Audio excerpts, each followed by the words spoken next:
Баршаңызға қайырлы күн достар, сіздермен бірге Анаргүл, менің каналыма қош келдіңіздер. Бүгін сіздермен үй жағдайында өте оңай жасалатын әрі өте керемет дәмді болып шығатын, әсіресе қою тамақтармен керемет үйлесетін квашеный капуста жасайтын боламыз.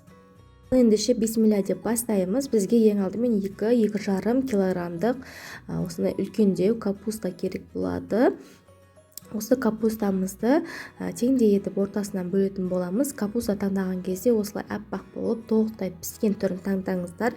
Жасыл капустаға қарағанда осылай аппақ капуста дәмдірек шығады. Осы капустамызды теңдей етіп 4-ке бөліп, ортасындағы өзектерін алып тастап, капустамызды жіңішке солонка тәрізді етіп, барлығын әдемілеп жұқалап турап шығамыз. Барлық капустаны жұқалап турап бір үлкендеу керсенге сала бересіздер. Барынша жіңішке етіп турасаңыздар, соншалықты әдемі көрінетін болады.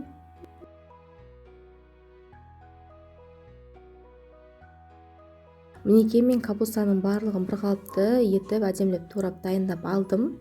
Енді кезекте бізге бір дана сәбіз керек болады. Сәбізді арнайы корей салатына өткізетін үккіштен өткізсеңіздер де болады. Менде ондай болмағандықтан кәдімгі осындай үккіштен өткізіп дайындап алдым. Осы сәбіздің барлығын өткізіп алып, жаңағы капустамыздың үстіне саламыз.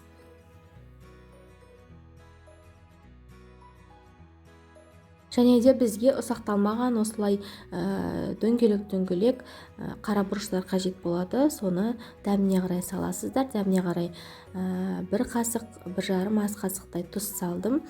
Содан соң лавр жапырақтарын салып, қолымызбен осылай жеңіл араластырамыз. Араластыру барысында суын шығарып, қатты салмақ салып мыжудың қажеті жоқ, қыздар, олай мыжып отырмаңыздар. Жай ғана осылай жеңіл төменнен жоғары қарай көтеріп, тұзды барлық жеріне жететіндей етіп араластырып алсаңыздар жеткілікті. Тағы да айтайын, суын шығарып, езіп, мыжып отырмаймыз, қыздар. Құрметті менің көрермендерім, егер менің арнама жаңадан қосылған оқырман болсаңыз, міндетті түрде менің каналыма тіркеліп қоюды ұмытпаңыздар. Енді кезекте бізге 2 литр осындай банка керек болады. Осы банкіге осы жаңағы дайын болған капустамызды престеп, кәдімгі тығыздап, үстінен осылай қолымызбен қатты басып салатын боламыз. Міндетті түрде осылай қолымызбен қатты престеп капустаның барлығын осы банкіге саламыз қазір. Видеода көрсетілген заттардан артық басқа еш нәрсе қоспаймыз, қыздар.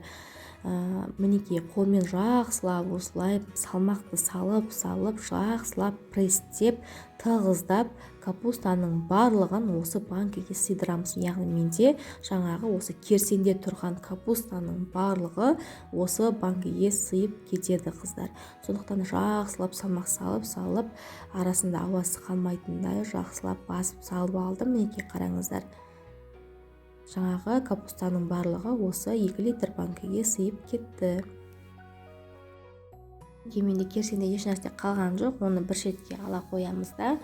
Ендігі кезекте осы банкінің астына міндетті түрде тәрелке қоямыз, өйткені артық сулары шығады. Бетін тәрелкемен жауып 3 күнге дәл осылай бөлме температурасына қалдырасыздар.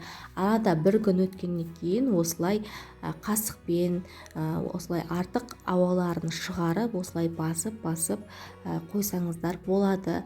Араға 1 күн салып, осылай бір реттен артық ауаларын шығарып басып қойыңыздар. Яғни дәл осы қалыпта беті жабулы күйде бөлме температурасында 3 күн тұрады. Мінекей менде бүгін 3-ші күні біздің квашеный капустамыз дайын болады. Тәрелкеге артық сулары ағып кетуі мүмкін. Одан қорықпаңыздар, оны төгіп тастайсыздар тәрелкедегі суды. 3-ші күні капустаны үлкендеу ыдысқа босатып, жақсылап барлығын содан соң бір араластырып аласыздар. квашеный капустаны осылай банкіден босатқаннан соң бір түрлі ашыған сияқты иіс шығуы мүмкін, бірақ одан қорықпаңыздар, ол иіс кішкенеден соң жоқ болып кетеді. Квашеный капустаның иісі өзі солай болады. Бір уксустың дәмі шығып, уксус қосылмаса да бір уксустың дәміне сияқты дәмі шығып, өте керемет, өзінің соңында дайын болатын салаттың түрі. Міндетті түрде осыны жасап көріңіздер. Әсіресе қою тамақтармен ұсынсаңыздар, жесеңіздер өте керемет. Қыстың күні витамин С-ға бай, өте керемет болып шығады. Міндетті түрде дәл осы рецептпен жасап көріңіздер. Және де тәрелкеге салғаннан соң осы азғантай бөлігіне ғана, жейтін бөлігіңізге кішкене сұйық май құйып, жақсылап араластырып, бетіне пияз қойып ұсынсаңыздар болады. Ас болсын достар, рецепт ұнаса каналға тіркеліп қоюды ұмытпаңыздар.